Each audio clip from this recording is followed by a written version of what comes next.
Кош бойлуу кезде болочок энелер талгак болушат. Бул учурда өзгөчө сезимтал болуп, ар кандай ызы чуу жыттарды жактырбай, кусуп, катуу ооруп жатып калган учурларда болот. Бул табигый көрүнүшпү же организмде кандайдыр бир витаминдин жетишпестигиби? Бүгүнкү чыгарылышыбызда айтып беребиз. Саламатсыздарбы?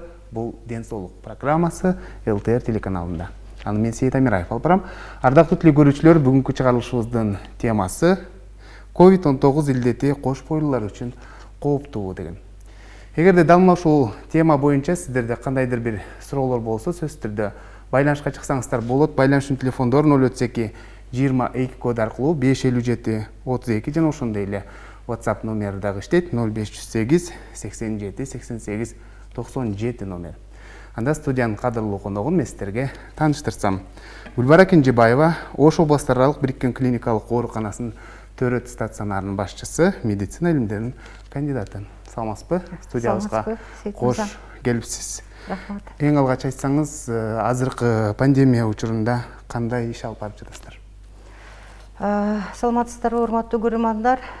Бүгүнкү кырдаалга байланыштуу бизде деле кош бойлуулар арасында абдан чоң кырдаал, абдан чоң проблемалар жаралууда. Ошол ковид инфекциясы башталгандан баштап эле жылдын башынан биз өзүбүздүн алгоритмдерди иштеп, стандарттарды иштеп чыгып, азыркы күндө аябай эпидемиологдук көзөмөлдү күчөткөнбүз. Ошол эле ковид инфекциясынын алдын алууда көптөгөн иш чараларды иштеп чыкканбыз. Кош бойлууларга тиешелүү айтып кете турган болсок, ошол кош бойлуулар арасындагы ошо төрөт бөлүмдөрүндө, райондордо, ошол эки шаардык төрөт үйү менен биздин областтык төрөт үйүнө шаарда дагы алгоритмдер иштелип чыгып, тыкыр көзөмөлгө алынып, ошо сортировочный пункттарды уюштуруп, ошол аркылуу аялдарды иликтөө жүргүзүп, андан кийин ошо жардам көрсөтүп келип жатабыз. Жакшы, кырдаалга байланыштуу көпчүлүк өнөкөт илдети бар адамдар, мисалы, пландуу дарылануусун, мисалы, кийинкиге жылдырып, же болбосо үйдө эле телефон аркылуу өзүнүн дарыгерине чалып, кеңештерди угат эмес, угуп келе жатат бүгүнкү күндөчү. Анан бул төрөт деген бул күтүп турбайт экен, же болбосо телефон аркылуу, онлайн аркылуу кеңештерди айткандан сырткары төрөт учурунда сөзсүз түрдө эне төрөт стационарына келиш керек экен.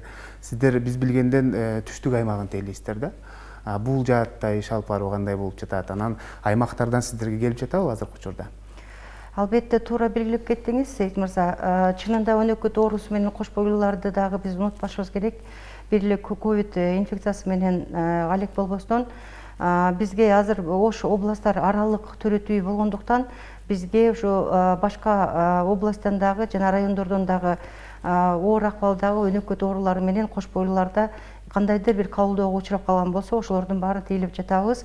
Бирок ошол менен эле бирге жанагындай кош бойлууларды жөнөткөн мезгилде, азыр эми могул кырдаалга байланыштуу кош бойлууларды жөнөткөн мезгилде биз менен ошол жетекчилик менен макулдашып, жүрөк кан тамыр оорусу, кант оорусу, бөйрөк оорусу жана ошондой эле көптөгөн ошол өнөкөт оорулар менен ошо кош бойлууларды бизге жөнөтүп, дарыланып, төрөтө тургандарды төрөтүп чыгарып атабыз.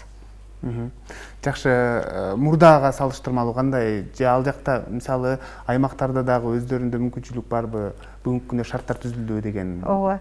Бүгүнкү күндө биз ошол аймактык ооруканалардын жана ушул эле үй бүлөлүк дарыгерлер тобунун жетекчилиги менен биз чогуу чара алгоритмдерди иштеп чыгып, ошол эле жетекчиликтердин макулдугу менен биз кош бойлуулардын арасында кандайдыр бир кабылдоолор учуруп калып, критикалык акыбалга эле түшүп калбаган болсо, биз өзүбүздүн ургенттик кызматты жүргүзүп, ошол райондордо чакырган учурларда жер-жерден жардам беребиз деп сүйлөшкөнбүз. Бүгүнкү күндө мен чоң ыраазычылыгымды айтып кетким келип атат, учурда пайдаланып.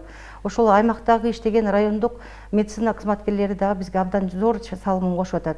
Ошол эле ковид инфекциясы боюнча жана ошондой эле күмөн болгон ковид инфекциясы менен болгон кош бойлуулар, төрөттөн кийинки ошо аялдарды өздөрү көзөмөлгө алып, Биздин өзүбүздүн буйругубуз менен, ошо саламаттык сактоо координаторунун буйругу менен ошол төрөт үйлөрүндө изоляция жана обсервация койкалары уюштурулуп, алар өздөрү карап жатат. Бирок критикалык учурга туш болгон райондордо, областтарда андай учур жок. Азыр ошо ковид инфекциясы менен байланыштуу ошондой чакыруулар боло элек. Кудай буйрса ошондой болбосун. Бул деген ошол жерлерде ошо медицина кызматкерлери өзүнүн күч аракетин жумшап, жакшы жумуштарды алып барып атат дегендин белгиси болот. Онлайн аркылуу дагы кеңештерди айтып турасыздарбы? Сөзсүз түрдө, эгерде бир кандайдыр бир жагдай жаралып кала турган болсо, бизде ошол областтык төрөт үйүндө ар бир районго бөлүштүрүлгөн адистер бар. Бул адистердин курамында бул акушер-гинеколог, неонатолог, анестезиологдор бар. Эгерде бир кандайдыр бир жардам же болбосо ошол которуу бир аялды которо турган болсо, ар бир кураторлор түн күн дебестен өздөрүнүн онлайн режимде кызматын өтөп жатышат. Кандайдыр бир жагдай боло турган болсо, ошол өздөрү онлайн режимде консультациясын, кеңешин жана ошондой эле бир жардамын, эгерде биздин ошол тепкичте бир кандайдыр бир жардам көрсөтүлө турган болсо, ошолорду биздин чогуу биздин чечим менен анан которуп алып келип жардам көрсөтүп атабыз. Жакшы, эне болочоктогу эне өзүнүн ден соолугуна кам көрүш керек, анан эч качан оорубаш керек, ошондо дени сак бала төрөлөт деп айтып келесиздер да. Анан бүгүнкү кырдаалда эгерде ошол болочоктогу эне коронавирус илдетин кабылып калса, ал кандай көтөрөт ал эненин организми? Айтайын дегеним, бул кош бойлуу кезде эненин организминде бүт өзгөрүүлөр, өзгөрүүлөр болот. Ар кандай кабылдоолор болушу мүмкүн, мурдагы өнөкөт ооруларын козгошу мүмкүн. Бул учурда кандай көтөрөт, ушул боюнча айтып берсеңиз. Бул кош бойлуулук өзү бул физиологиялык процесс да. Бул кош бойлуулукту өтө мындай нормалдуу өтүшү үчүн биздин ошол эле түйүлдүктүн өсүшү жана ымыркайлардын келечектеги абалынын жакшы болушу, бул көп жактан эненин ошол дем алуу тутуму аябай маанилүү да. Ошол ковид инфекциясы баарыбызга белгилүү болгондой, ошол дем алуу тутумун жабыркатып, көптөгөн кабылдоолорго алып келип атат. Азыркы учурда ошол нормалдуу өсүшү үчүн, физиологиялык кош бойлуу жүрүшү үчүн албетте организмдин өзүнө баалуу дагы бир мындай жакшы мындай өбөлгө түзүлөт да, организмине баалоочу. Сиз айтып кеткендей, өнөкөт оорулары албетте кош бойлуу мезгилинде козгошу мүмкүн. Буга эмнелер, кандай факторлор таасир этиши мүмкүн? Бул механикалык, метаболикалык факторлор таасирин тийгизиши мүмкүн. Бул ошол эле ысып, муздап, же болбосо ошол тумоолоп, же болбосо бир инфекцияга кабыл болуп кала турган болсо, албетте ошо өнөкөт оорулар менен ооруган кош бойлуулар бул тобокел факторун күчөтөт. Тобокел факторуна кирет. Бул тобокел факторуна кош бойлуулар арасында кайсылар кирет? Бул кант оорусу, кан тамыры оорусу, гипертониялык бузулуулар, бөйрөк оору, боор оору жана башка ошого окшогон өнөкөт ооруларды ковид инфекциясы абдан мындай кыйынчылык менен козгойт менен бирге ошо кош бойлуу аялдар аябай оор көтөрүп атат да. Биз азыр ошол бардык дүйнө жүзү боюнча деле кош бойлуу эмес эле ошол тобокел факторуна кирген жарандар ошол ковид инфекциясын абдан оор көтөрүп атат. Ар кандай кабылдоолорго учурап. Жакшы, анан ушул телекөрүүчүлөрдөн да суроолор келе баштады. Түйүлдүк өтпөйбү, эч кандай зыяны жокпу деген дагы суроолор бар да. Буга чейинки эфирлерибизде айткансыздар, ушул сасык тумоого да кабылбаш керек. Кайсыл убакытта түйүлдүк үчүн, эненин ден соолугу үчүн өзгөчө кооптуу экенин да айтып келесиздер да. Ушул боюнча айтып берсеңиз. Биз эми бул ковид инфекциясын биздин катарда жүргөн эле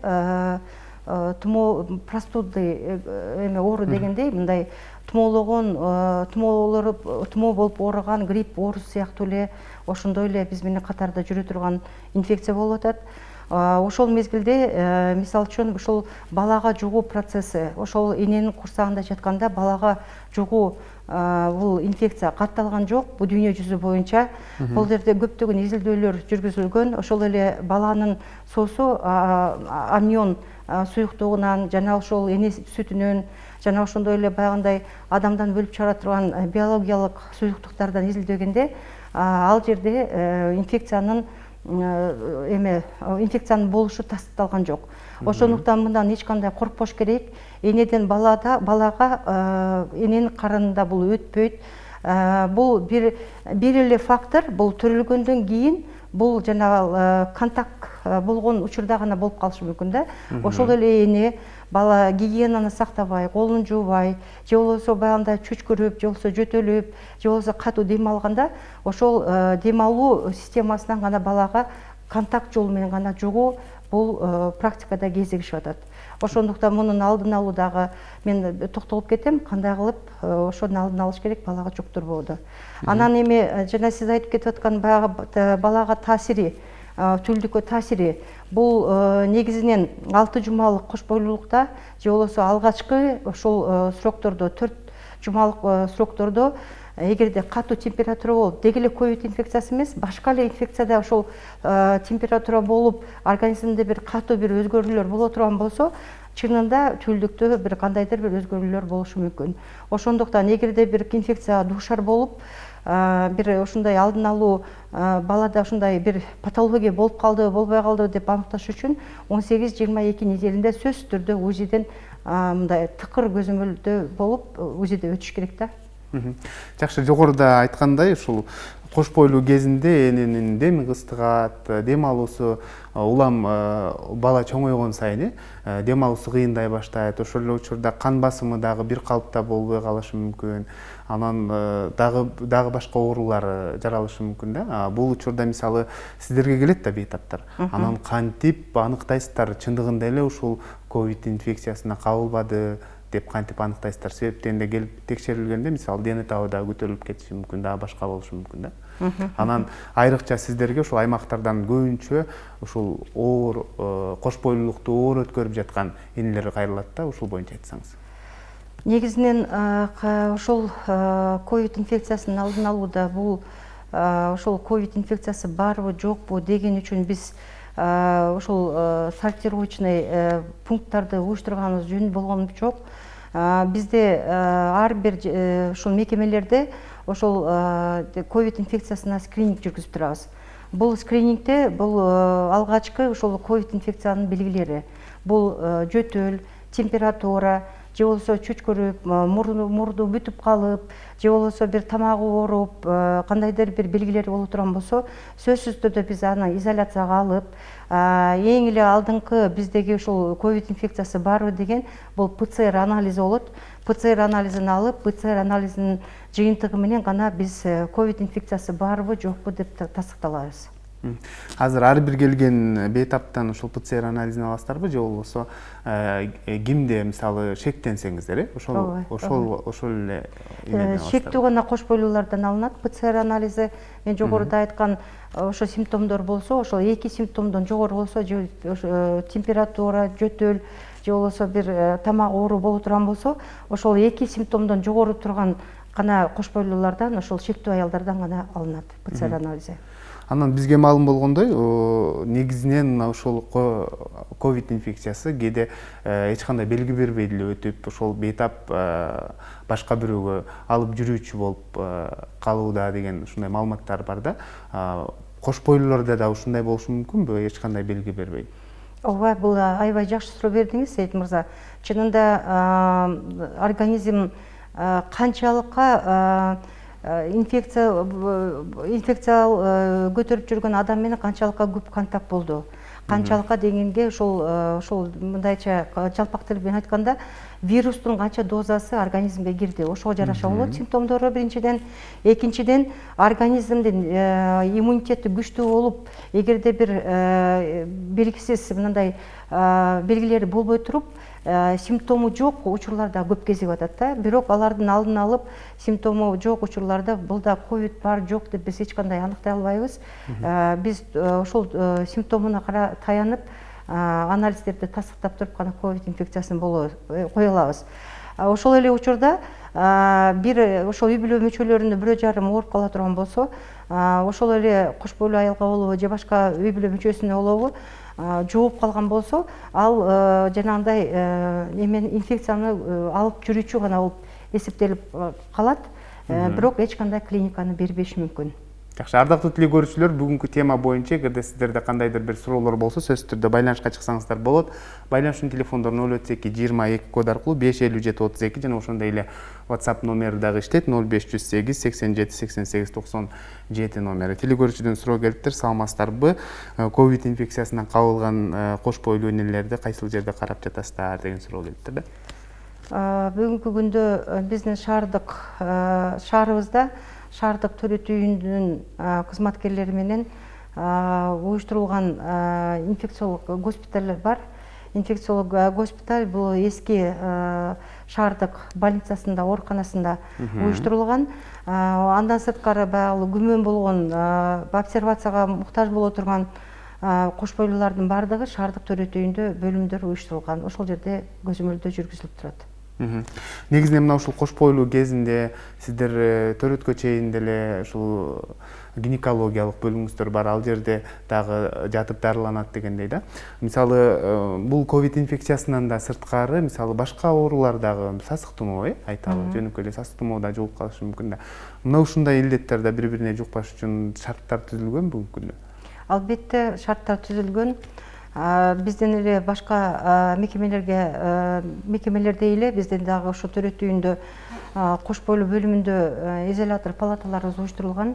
Эгерде ошондой бир сасык тумоо же болбосо зоонозный инфекция деп коет, бир эле сасык тумоо эмес, бул туберкулез оорусу, гепатит оорусу жана башка ушундай жугуштуу ичиги карын оорулары үчүн изоляция палаталары уюштурулган. Ал жерде баардык шарты бар. Туалет, кол жуучу бүт эмелер менен уюштурулган. Аларды сөзсүз түрдө изоляция кылабыз. Ал жерде этияттык менен бүт эпидемиялык режимди сактап, ошо бейтаптарга биз жардам көрсөтүп келебиз. Кийинки көрүүчүнүн суроосу, саламатсыздарбы? Сасык тумоонун алдын алуу үчүн кош бойлуу энелер эмне кылыш керек, кандай дары-дармектерди ичиш керек деген суроо калтырыптыр. Ошого улай эле COVID-19 илдетин дагы алдын алуу үчүн эмнелерге көңүл буруш керек? Бүгүнкү күндө кош бойлуу энелер өзгөчө өзүнө кантип кам көрүш керек? Ушул боюнча айтып берсеңиз. Аябай жакшы суроо экен. Чынында бүгүнкү кырдаалга байланыштуу ошо кош бойлуулар арасында профилактикалык иш-чара жүргүзүп турса абдан жакшы болмок. Бул сөзсүз түрдө кандай дары-дармекти ичип туруш керек деген бул туура эмес. Эч кандай дары-дармекти ичпеш керек.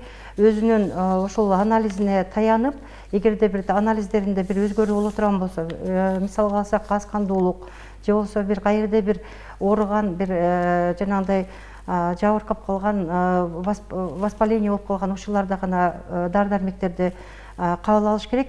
Эң алгачкы ушул ковид инфекциясы менен күрөшүүдө жана анын профилактикалык жолу бул изоляция болуу. Бул адамдар менен, көп адамдар менен, айрыкча бейтааныш, деги эле тууган уруктар менен жолугушуу, муктаждык болбосо жолугушпай турушу керек. Азыр бизде азыр аябай кырдаал жакшы эмес, деги эле дүйнө жүзү боюнча жакшы эмес. Бардык жерде тастыкталган эң алгачкы ошол профилактикалык өзүнүн бир немесин көрсөткөн алгачкы кадам болуп, бул самоизоляция болуп эсептелинет да. Ошондуктан эч жакка чыкпай, эгерде үй бүлө мүчөлөрү бир кандайдыр бир белги менен ооруп кала турган болсо, ошол үй бүлө мүчөсүн башка комнатага жайгаштырып, анын жана маска тагуу жолдорун үйрөтүп, анан эң алгачкы биздеги ошол экинчи изоляциядан сырткары ошо кол жуу бизде аябай проблема болуп келет да. Кол жуунун дагы ирети менен жууп, ошо эрежеси менен кол жуу бул абдан зор мааниге ээ. Телекөрүүчүдөн суроо келиптир. Саламатсыздарбы? Мен сасык тумоого кабылдым окшойт дейт. Бирок дене табым көтөрүлгөн жок дейт. Анан 2 күн дейт гриппке каршы, сасык тумоого каршы дейт, атайын порошокту ичтим дейт. Анан жакшы болуп калдым дейт. Азыр ойлонуп жатам дейт, түйүлдүккө эч кандай зыяны жокпу деген. Түйүлдүккө эгерде сурок, ал кош бойлуулуктун сурогун байкап көрүш керек. Температура болбогон болсо, жөн эле жанагындай эле сасык тумоонун белгилери болуп өтүп кеткен болсо, анда түйүлдүккө эч кандай зыяны болбойт. Андан коркпош керек. Ошол эле учурда көбүрөөк суюктукту ичип, көбүрөөк тердеп, көбүрөөк кыймыл аракеттерди жасаш керек. Эч кандай түйүлдүккө таасир этпейт. Жакшы.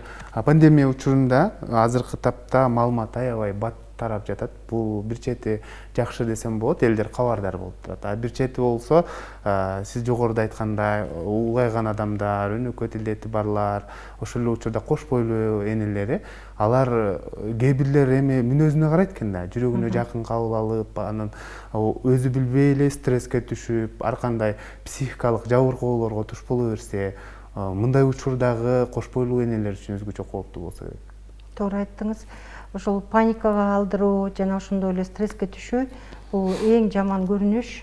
Организм үчүн дагы аябай мындай кооптуу болуп эсептелинет. Стресс учурунда бул кортизол гормону иштелип чыкканына байланыштуу. Кортизол гормону бул айрым организмде мындай өзгөрүүлөрдү киргизет. Ошо өзгөрүүнү кабылдоого учуратып киргизет да. Ошондуктан паникага эч кандай алдырбаш керек. Бул ковид инфекциясы деле ошо грипп ошол эле башка вирус сыяктуу эле ошондой эле кабыл алыш керек. Эгерде бир ооруп кала турган болсо, өзү менен өзү аял болобу же эркек болобу, ар кими ошол өзүнүн мындай паникага алдырбаш үчүн аутотренингтерди жасап турушу керек. Алаксыш керек. Жакшы передачаларды позитивдүү түрдө жакшынакай кино, фильм, ошо окшогондорду көрүш керек. Жакшы маалыматты алганга аракет кылыш керек. Жакшы ниет жарым ырыс дегендей бизде илгертен эле айтылып келет. Ошондуктан жакшы ниет кылып стресске түшпөгөнгө аракет кылыш керек да. Ар кими ошол өзүнүн ден соолугуна камп коюп, ушул канча менен ооруп калды, канча адам өлүп калды деп ошол жаман эле информацияны издебестен, ошо маалыматтарга көңүл бурбастан, жакшы маалыматтарга өзүнүн ошол дем алуусуна көңүл буруп, жана ошондой эле ошол таза абада дем алуу, жана ошондой эле физически өзү организмге нагрузка берип, ошондой кылып алектенсе, бул ковид инфекциясы деле жукпайт. Ошол эле учурда кош бойлуунун өнөктөшү, жолдошу дагы сөзсүз түрдө ага өзгөчө кам көрүп, көңүл буруп, анын ага өзгөчө мамиле жасаш керек деген дагы ойду айткым келет да. Кийинки суроо телегөрүүчүдөн саламатсыздарбы? Кош бойлуумун 8 айлык дейт. Анан мурдум бүтүп дейт, тамагым жабышып дейт, ушундай кыйналдым эле дейт, ага дары жаздырып алдым дейт. Азыркы учурда дейт, бир бутум дейт шишип жатат. Эмне себептен деген суроо калтырыптыр да. Бул буту шишип жатканы бул дагы бул кооптуу белгилердин белгиси болуп эсептелет. Эгерде бир ушундай бир белгилер пайда болуп, тамагы ооруп, мурду бүтүп аткан болсо, бул ковид инфекциясы барбы жокпу, ошону тасташ керек. Мен айтып кетет элем, ар бир ошол көзөмөлгө алган өзү үй бүлөлүк дарыгерлер бар. Ошолордун кеңеши менен көрүнүп, азыркы учурда ошол мекемеге бара албаса дагы видео звонок кылып, же болбосо ошол белгилерин айтып, сөзсүз түрдө кандай дайындоолор боло турган болсо, ошо дайындоодон сөзсүз түрдө өтүш керек. Бул буту шишиген көбүнчө гипертониялык бузулуулар деп коет.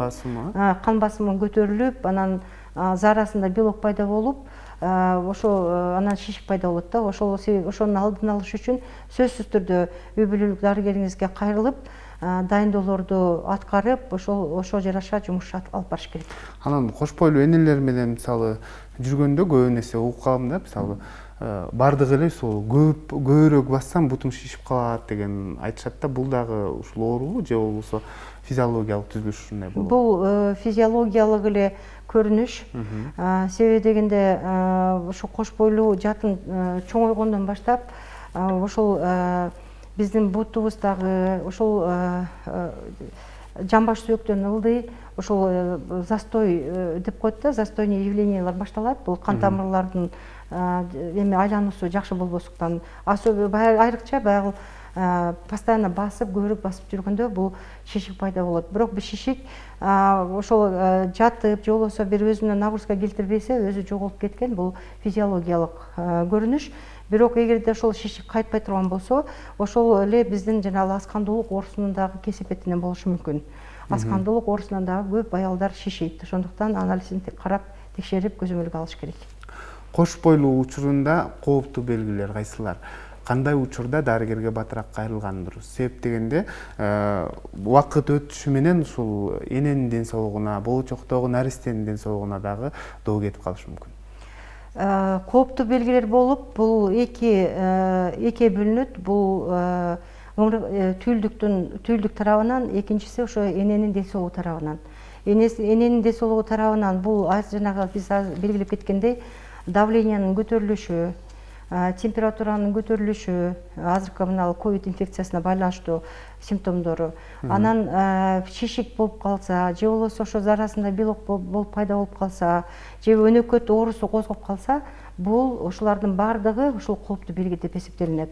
Тобокел факторуна кирет. Ал эми түйүлдүк жагынан болсо, карай турган болсок, УЗИдеги баягы түйүлдүктүн жакшы өрчүбөгөндүгү, гипотрофиялык мындай көрүнүштөр боло турган болсо, же болбосо ошол эле балада бир кандайдыр бир тубаса бир кемтик менен белгилер боло турган болсо, бул тобокел факторуна кирет. Бул кооптуу.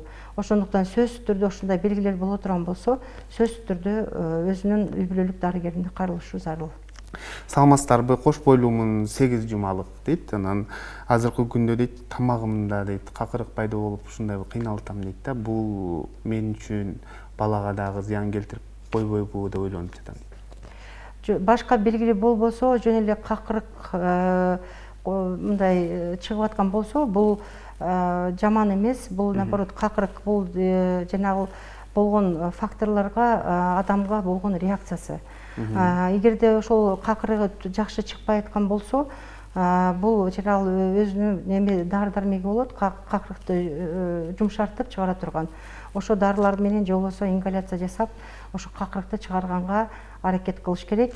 Дагы бир жолу мен айтып кетет элем, ошо кош бойлуулар эгерде кандайдыр бир белгилер пайда болсо, ошол эле жөтөл, ошол эле какырык, ошол эле температура боло турган болсо, ар бири өзүнүн үйүндө баягыдай чек-лист деп коет да, мындай көзөмөл баракчасы.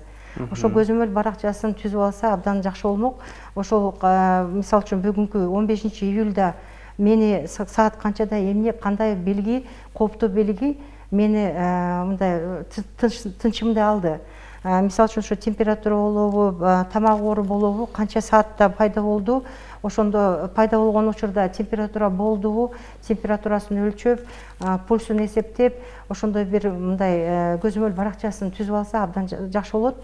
Ошол баракча менен мындай биздин медицина кызматкерлери дагы көзөмөл жүргүзүп, мындай хронология, оорунун хронологиясын аныктаганга дагы чоң жардам берет эле да.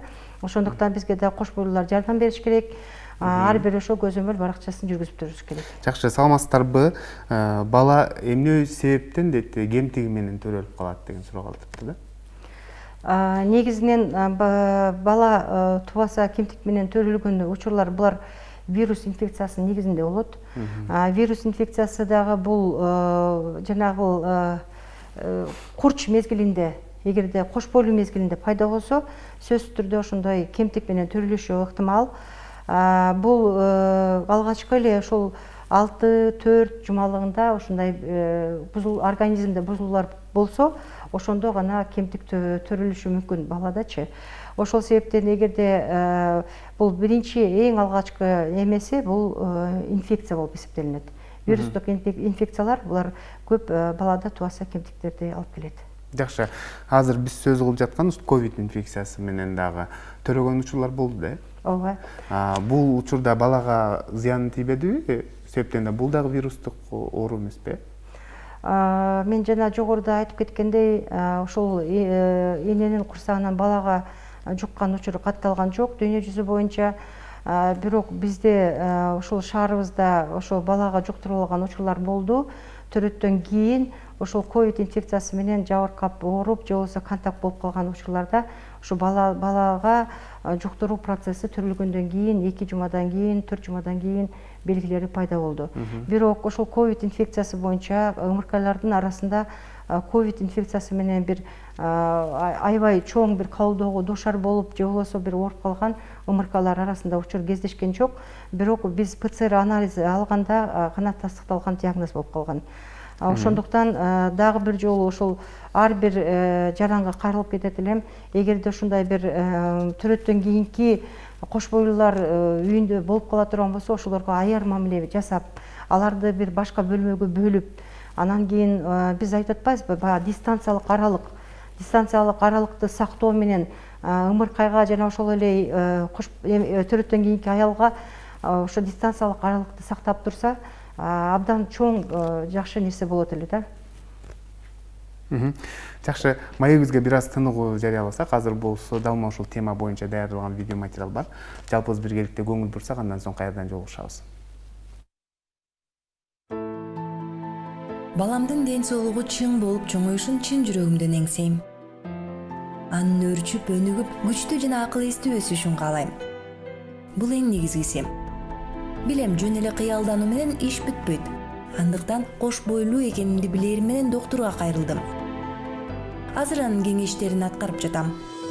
Тамактануу маалында темир жана фолий кычкылдыгы кошулган дарыларды ичем. Аз кандуулуктан арылып, күч-кубатым толуп, балам да өзүн жакшы сезет. Кичинекей эмеке өскөн мындан артык эмне керек? Саламаттыкты сактоо министрлиги бойго бүткөнчө 3 ай жана кош бойлуу учурда фолий кычкылын ичүүгө кеңеш берет. Ошондой эле 9 ай бою жана төрөгөндөн кийин 3 ай темир дары каражатын ичүү керек. Бул бойдон түшүүгө жана төрөт маалындагы башка орто талдашууларга алып келчү аз кандуулук оорусун алдын алууга жардам берет.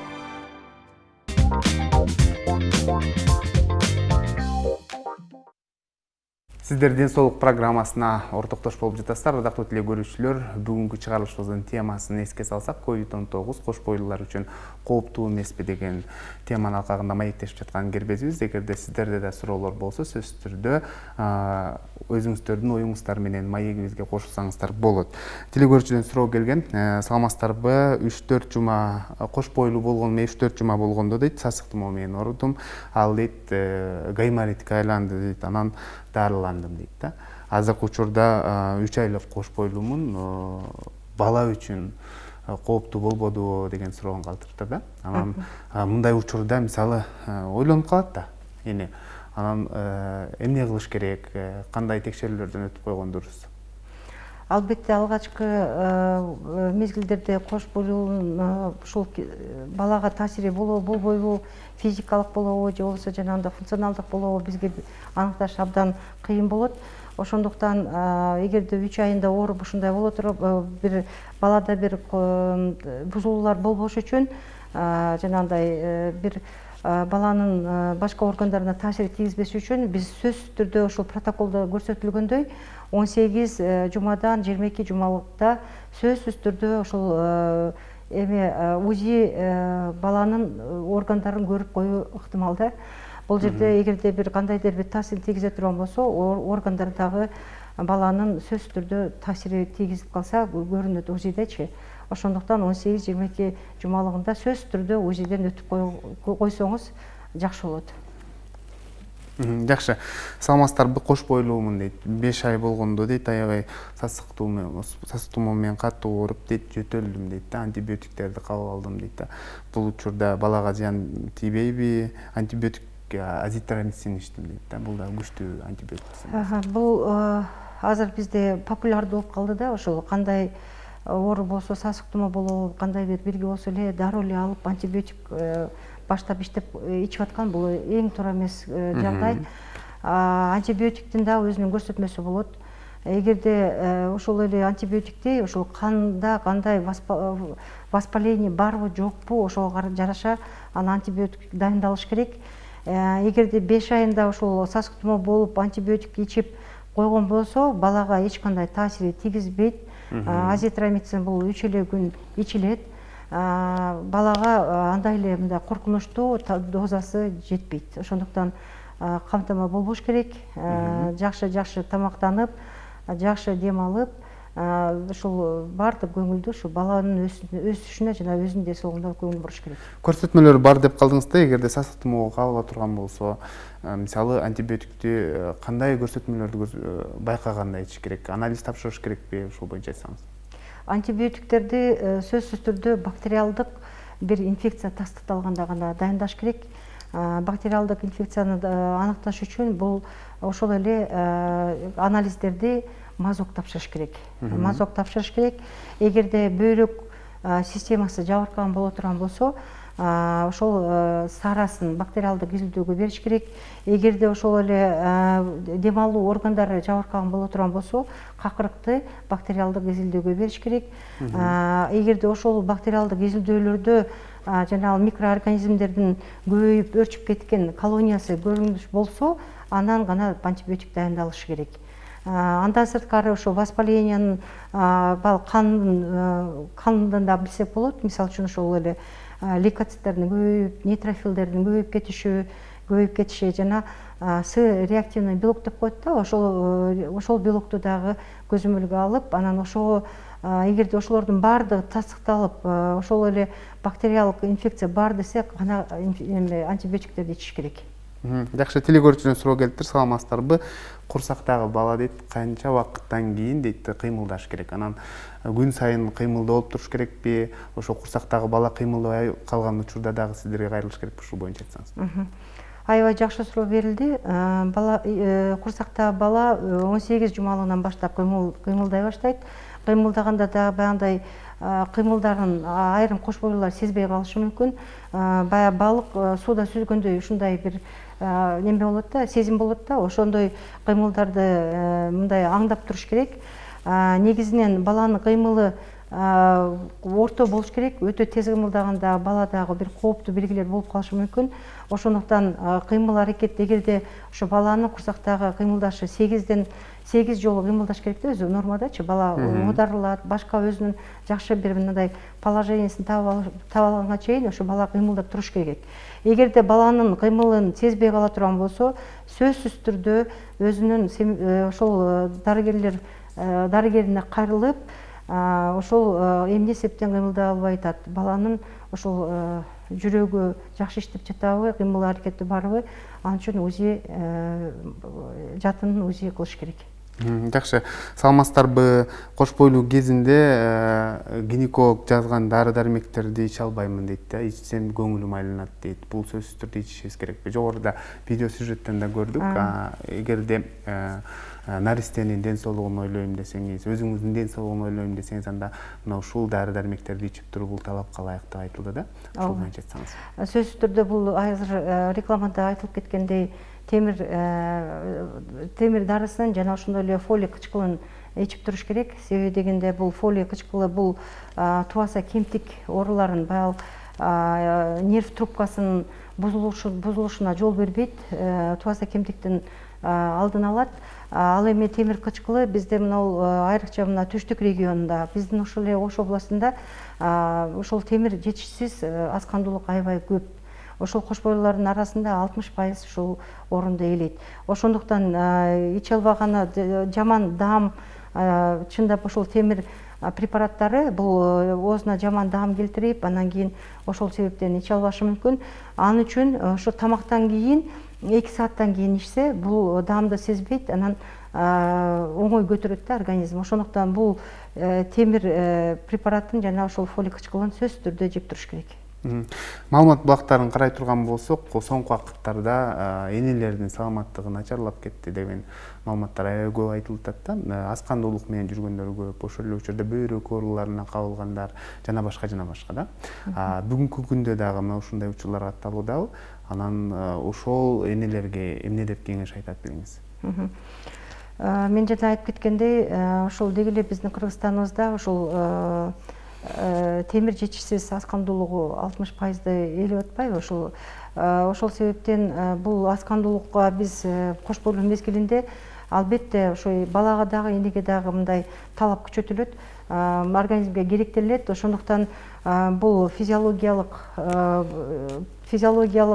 көрүнүш менен бирге ошонун алдын албасак, аскандуулук көп органдарды жабыркатат.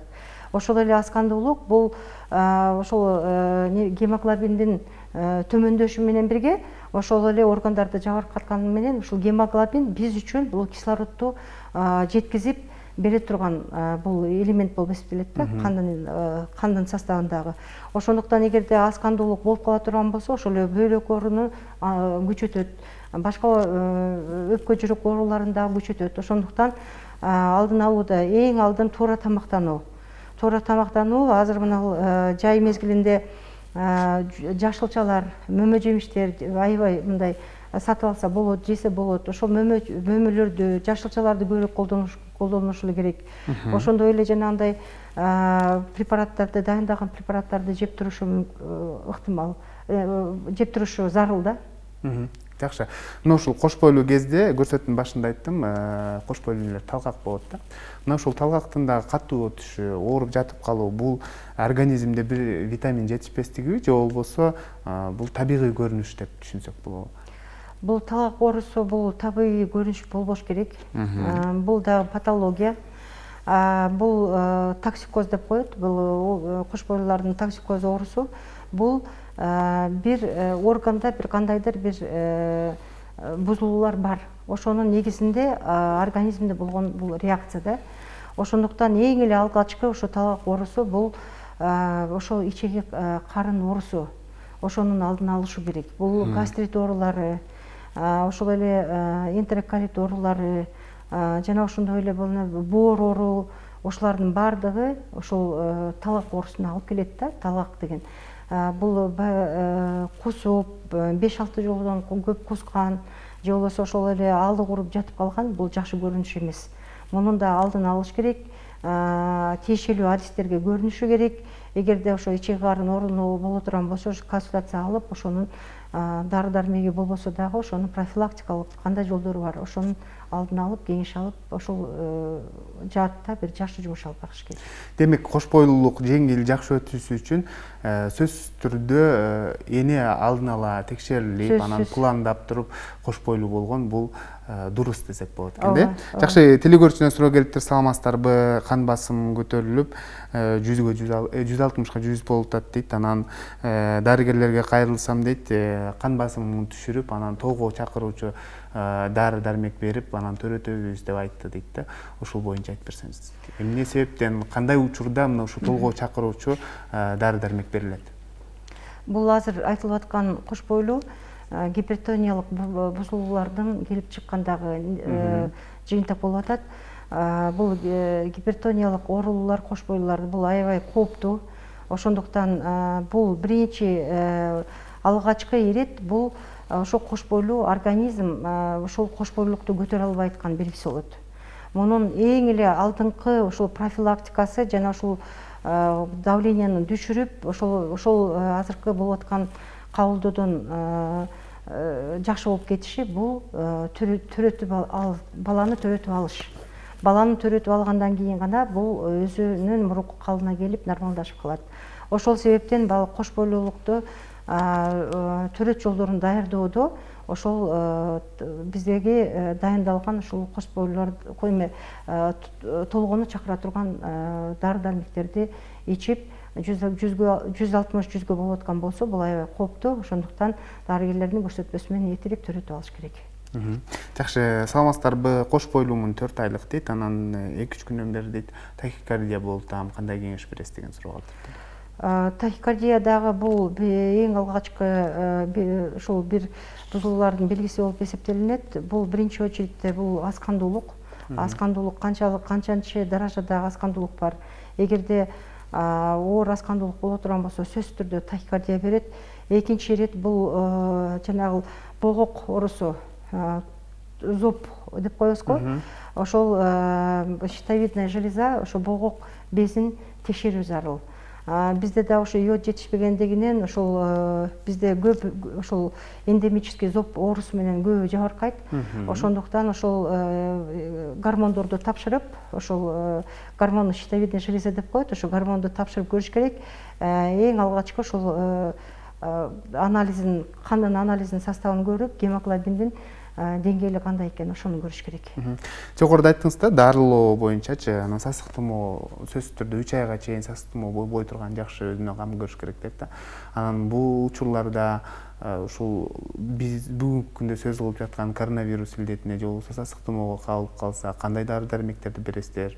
Бул организм үчүн жана ошондой эле түйүлдүккө өзгөчө зыяны жокпу? Азыркы учурда ушул кош бойлуу энелерге берилип жаткан дары дармектерде, мисалы коронавируска кабылып жаткан энелерге. Негизинен азыр бул ковид инфекциясы дагы ковид инфекциянын жүрүшү бул өзүнүн даражалары болот да. Оор, жеңил, анан өтө оор даражаларга болуп бөлүнөт. Эгерде жеңил даражасы боло турган болсо, бул жерде эч кандай дары дармекти ичүү зарылчылыгы жок. Бул жеңил даражасы бул температура 38ге чейин, жөтөл, мурду бүтүп, чүчкүрүп ошондой боло турган болсо, ошо температура мезгилде бул кош бойлууларга эң эле мындай коопсуз дары-дармек бул парацетамол болуп эсептелет. Ошо парацетамолду ичип, температурасын түшүрүп, ошону менен бирге өзүнүн ошол массасына жараша, ошонун өзүнүн салмагына жараша суюктуктарды ичип турушу зарыл. Өзү канча килограмм масса салмагы болсо, ошону 30га көбөйтүп, ошого жараша суюктуктарды 2 литр, 2,5 литрден көбүрөөк суюктук ичиш керек. Ошону менен бирге баягы смузи, компот, ошого окшогон суюктуктарды ичип, көбүрөөк тердеп, көбүрөөк кыймыл аракеттерди жасаш керек. Ал эми оор даражасы жана өтө оор даражалары бул үйдө дарыланганга болбойт. Сөзсүз түрдө медицина кызматкерлеринин жардамы керек болот. Анын үчүн биз иликтеп, эгерде ошондой оор даражасы болсо, медициналык жардамды стационарда көрсөтүшүбүз керек. Жакшы. Саламатсыздарбы? Мен кош бойлуумун дейт. Анан 1 жаштагы балам дагы бар дейт. Кош бойлуумун 8 жума деп айттыр. Анан 1 жаштагы баланы эмизем дейт да. Бул түйүлдүккө зыян тийбейби деген суроо калтырыптыр. Эмне кылышыбыз керек? Түйүлдүккө эч кандай зыяны тийбейт. Эгерде ошо 1 жашка чыккан баласын эмизгиси келсе, эмизе бериш керек. Ал дагы ошол эне сүтүнөн баалуу эч кандай витамин, башка азыктар болбойт. Ошондуктан 1,5 жашка чейин эмизип тура берсе эч нерсе болбойт, түйүлдүккө эч кандай зыяны болбойт. Фолий кычкылы жана едамариндан башка дейт, ошол комплекстүү витаминдерди айтсаңыз дейт, неме кош бойлуу энелерге пайдалуу болгон деп айтып калыптыр да. Негизинен биздин протокол боюнча фолий кычкылы жана темир препараттарын дайындап атабыз. Ошол эле учурда, азыркы учурда бизде Айвайсон препарат бар, Элевит деген. Бул Элевит деген дарыда ошол эле йодамарин бар, ошол йоду бар, ошол эле фолий кычкылы бар, кальций бар, жана жетишерлик минералдар бар. Эгерде сизге ушундай бир мындай ыңгайсыз ушул ар бир таблетканы өз учурунда иче албай кала турган болсоңуз, ошо Элевит таблеткасына күнүнө суткасына 1 эле жолу ичип койсоңуз, ошо төрөп бүткөндөн кийин деле уланта берсеңиз, бул аябай жакшы дары, ошол бүт бардыгын алдын алууда жакшы жардам берет. Соңку суроо, мына ушул кам көрүүдөн сырткары кош бойлуу эненин кыймыл аракетине да өзгөчө көңүл буруш керек. Себептенде түйүлдүккө кандайдыр бир жаракаттар келип калбаш керек да, ушул боюнча айтсаңыз кыскача. Биз эми баягы кош бойлуу десе эле айыр мамиле жасап, анан таптакыр кыймылдабаш керек дегенден алыс болуш керек. Азыркы учурда бизде мына заманга жараша Айвайсон гимнастикалар, Айвайсонун ушул жанагы суу процедуралары иштелип чыгып атат. Кыймыл аракет сөзсүз түрдө болуш керек. Баланын айрыкча ошол дем алуу системасында мына профилактика, ошо ковид инфекциясын, сасык тубоо инфекциясын алдын алууда дем алуу тутумун ошол гимнастикаларды жасап турган аябай зарыл. Кыймыл аракеттерди жасап туруш керек. Күндөгүдөй эле жумушуңуздарды жасап турушуңуздар керек. Анан кийин тала жумуштарына албетте өтө этият болуш керек. Тала жумуштарын чыкканда ошол оорду көтөрүп, же болбосо бир өзүнө бир күч келтирбегенге аракет кылыш керек. Ардактуу теле көрүүчүлөр, бүгүн бизде конокто Гүлбара Кенжебаева, Ош облусту аралык бириккен клиникалык ооруканасынын төрөт стационарынын башчысы болду. Сизге рахмат айтабыз, жакшы маалыматтарды айтып, кеңештерди айтып өттүңүз. Ишиңизде ийгиликтер болсун, оорубаңыз. Ушун менен Ден соолук программасы өз соңуна келип жетти. Аны мен Сейит Амираев алып бардым. Кайрадан эфир аркылуу амандашканча сак саламатта туруңуздар.